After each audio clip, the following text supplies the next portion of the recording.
நாம இந்த வீடியோல கோவில் நகர்னு அழைக்கப்படுற கும்பகோணத்துல இருக்கிற முக்கியமான 10 இடங்களை பத்தி டீட்டெயிலா பார்க்கலாம். 10வதா நம்ம பார்க்க போறது திருவலஞ்சோலி வெள்ளை விநாயகர் கோவில். அழகிய கட்டிட வேலைப்பாடு கொண்ட இந்த கோவில்ல இருக்கிற விநாயகர் சிலை கடல் நுரையால உருவானது.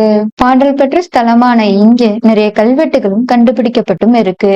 9வதா நம்ம பார்க்க போறது நாச்சியார் கோவில் ஸ்ரீனிவாச பெருமாள் கோவில். 108 திவ்யதேச கோவில்கள்ல ஒன்றான இந்த கோவில்ல தான் மிகவும் புகழ்பெற்ற கல்கருட சேவை நடைபெறுது.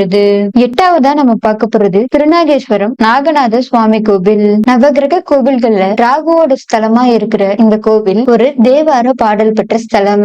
இங்க காணப்படுற ராகுவோட சிலையில தான் பாலாபிஷேகம் பண்றப்ப பால் நீல நேரத்துல மாறுது. 7வதா நம்ம பார்க்க போறது பட்டீஸ்வரம் தேனுபுரீஸ்வரர் கோவில். மிகவும் புகழ்பெற்ற துர்க்கையம்மன் கோவிலான இது கும்பகோணத்துல இருந்து 8 கிலோமீட்டர் தூரத்திலேயே அமைஞ்சிருக்கு. தேவார பாடல் பெற்ற இந்த ஸ்தலத்துலதான் சம்பந்தரோட முத்துப்பல்லாக்கு திருவிழாவும் கொண்டாடப்படுது. 6வதா நம்ம பார்க்க போறது கும்பேஸ்வரர் கோவில். கும்பகோணம்ன்ற பெயர் வந்ததே இந்த கோவிலாலதான். பாடல் பெற்ற ஸ்தலமான இந்த கோவில்ல இருக்கிற மங்களம் யானை தமிழ்நாட்டிலேயே நம்பர் 1 கோவில் யானையாவும் தேர்ந்தெடுக்கப்பட்டு இருக்கு. அகத்திய முனிவரோட ஜீவ சமாதி இந்த கோவில் வளாகத்துக்குள்ளேயே அமைஞ்சிருக்கு. 5வதா நம்ம பார்க்க போறது சாரங்கபாணி கோவில்.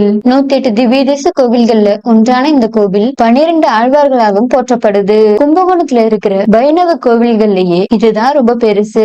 திருப்பதி ஸ்ரீரங்கத்துக்கு பிறகு முக்கியமான வைணவ ஸ்தலமா இந்த கோவில் தான் அறியப்படுது.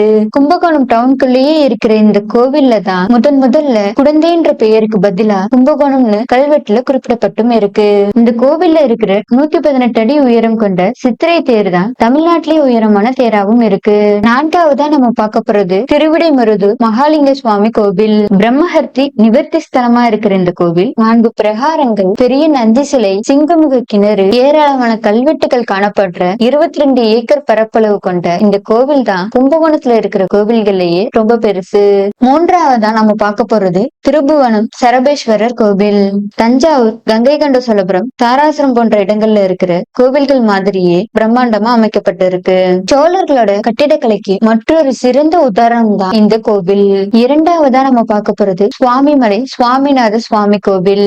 அறுபடை வீடுகள்ல 4ஆம் படை வீடு இந்த கோவில் தான். கும்பகோணத்துல இருந்து 6 கிலோமீட்டர் தூரத்துல அமைஞ்சிருக்கிற இந்த கோவில் திருவேரகம் அப்படின்னு அழைக்கப்படுது. தமிழ் ஆண்டுகளை குறிக்கிற வகையில மொத்தம் 60 படிக்கட்டுகள் இங்க காணப்படுது. முதலாவதா நம்ம பார்க்க போறது தாராசுரம் ஐராவதீஸ்வரர் கோவில். 12ஆம் நூற்றாண்டுல 2ஆம் ராஜராஜ சோழனால கட்டப்பட்ட இந்த கோவில் சோழர்களோட கட்டிடக்கலை ஒரு சிறந்த உதாரணமா போற்றப்படுது. யுனெஸ்கோவோட வேர்ல்டு ஹெரிடேஜ் சைட்ல ஒன்றா இருக்கிற இங்கதான் சப்த சுரங்களை எழுப்புற இசை படிக்கட்டுகளும் காணப்படுது. இந்த கோவிலை சுத்தி கல்வெட்டுகள், தூண் சிற்பங்கள், சுவர் வடிவங்கள், முத்திரையுடன் கூடிய அழகிய சிலைகள், தேர் போன்ற அமைப்புடைய மண்டபங்கள், இப்படி நிறைய அரிய கட்டிடக்கலைகளை நாம இங்க பார்க்கலாம். 40,000க்கும் மேற்பட்ட சிற்பங்கள் கொண்ட இந்த கோவில் தான் தமிழ்நாட்டிலேயே கட்டிடக்கலைக்கு சிறந்த எடுத்துக்காட்டாகவும் இருக்கு. இந்த வீடியோ உங்களுக்கு யூஸ்ஃபுல்லா இருக்கும்னு நினைக்கிறேன். நாங்க ஏதாவது பிளேஸ் மிஸ் பண்ணிருந்தோம் அப்படின்னா கமெண்ட்ல சொல்லுங்க.